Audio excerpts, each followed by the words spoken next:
ಡಿ.ಕೆ. ಶಿವಕುಮಾರ್ ಎಂಬ ಹೆಸರಿನಾದ ನಾನು ಕಾನೂನು ಮೂಲಕ ಸ್ಥಾಪಿತವಾದ ಭಾರತದ ಸಂವಿಧಾನ ವಿಷಯದಲ್ಲಿ ನಿಜವಾದ ಶ್ರದ್ಧೆ ಮತ್ತು ನಿಷ್ಠೆಯನ್ನು ಹೊಂದಿರುತ್ತೇನೆಂದು ನಾನು ಭಾರತದ ಸಾರ್ವಭೌಮತ್ವವನ್ನು ಮತ್ತು ಅಖಂಡತೆಯನ್ನು ಎತ್ತಿ ಹಿಡಿಯುತ್ತೇನೆಂದು ಮತ್ತು ಕರ್ನಾಟಕ ರಾಜ್ಯದ ಮುಖ್ಯಮಂತ್ರಿಯಾಗಿ ನನ್ನ ಕರ್ತವ್ಯವನ್ನು ಶ್ರದ್ಧಾಪೂರ್ವಕವಾಗಿ ಮತ್ತು ಅಂತಃಕರಣಪೂರ್ವಕವಾಗಿ ನಿರ್ವಹಿಸುತ್ತೇನೆಂದು ಭಯ ಅಥವಾ ಪಕ್ಷಾತೀತವಲ್ಲದೆ ರಾಗ ದ್ವೇಷವಿಲ್ಲದೆ ಎಲ್ಲ ಬಗೆಯ ಜನರಿಗೆ ಸಂವಿಧಾನಕ್ಕೆ ಮತ್ತು ಕಾನೂನಿಗೆ ಅನುಸಾರವಾಗಿ ನ್ಯಾಯಯುತವಾಗಿ ಮಾಡುತ್ತೇನೆಂದು ನನ್ನ ಅಜ್ಜ ಗಂಗಾಧರಜ್ಜನ ಹೆಸರಿನಲ್ಲಿ ಪ್ರಮಾಣ ಮಾಡುತ್ತೇನೆ.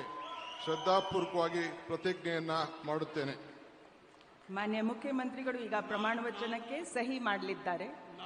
ನಾನು ಡಿ.ಕೆ. ಶಿವಕುಮಾರ್ ಎಂಬ ಹೆಸರಿನಾದ ನಾನು ಕರ್ನಾಟಕ ರಾಜ್ಯದ ಮುಖ್ಯಮಂತ್ರಿಯಾಗಿ ನನ್ನ ಪರ್ಯಾಲೋಚನೆಗೆ ತರಲಾಗುವ ಅಥವಾ ನನಗೆ ತಿಳಿಯದೆ ಬರುವ ಯಾವುದೇ ವಿಷಯವನ್ನ ರಾಜ್ಯದ ಮುಖ್ಯಮಂತ್ರಿಯಾಗಿ ನನ್ನ ಕರ್ತವ್ಯವನ್ನು ಮುಕ್ತ ನಿರ್ವಹಣೆ ಅಗತ್ಯವಾಗುವುದೆಂದು ಸಂದರ್ಭದಲ್ಲಿ ಅಲ್ಲದೆ ಅನಾತ್ಯ ಯಾರೇ ವ್ಯಕ್ತಿಗೆ ಅಥವಾ ವ್ಯಕ್ತಿಗಳಿಗೆ ಪ್ರತ್ಯೇಕವಾಗಿ ಅಥವಾ ಪರೋಕ್ಷವಾಗಿ ತಿಳಿಸುವುದಿಲ್ಲ ಅಥವಾ ಬಹಿರಂಗಪಡಿಸುವುದಿಲ್ಲ ಎಂದು ನನ್ನ ಅಜ್ಜನ ವೀರ ಗಂಗಾಧರ ಅಜ್ಜರ ಹೆಸರಿನಲ್ಲಿ ಪ್ರಮಾಣ ಮಾಡುತ್ತೇನೆ. ಶ್ರದ್ಧಾಪೂರ್ವಕವಾಗಿ ಪ್ರತಿಜ್ಞೆಯನ್ನ ಮಾಡುತ್ತೇನೆ.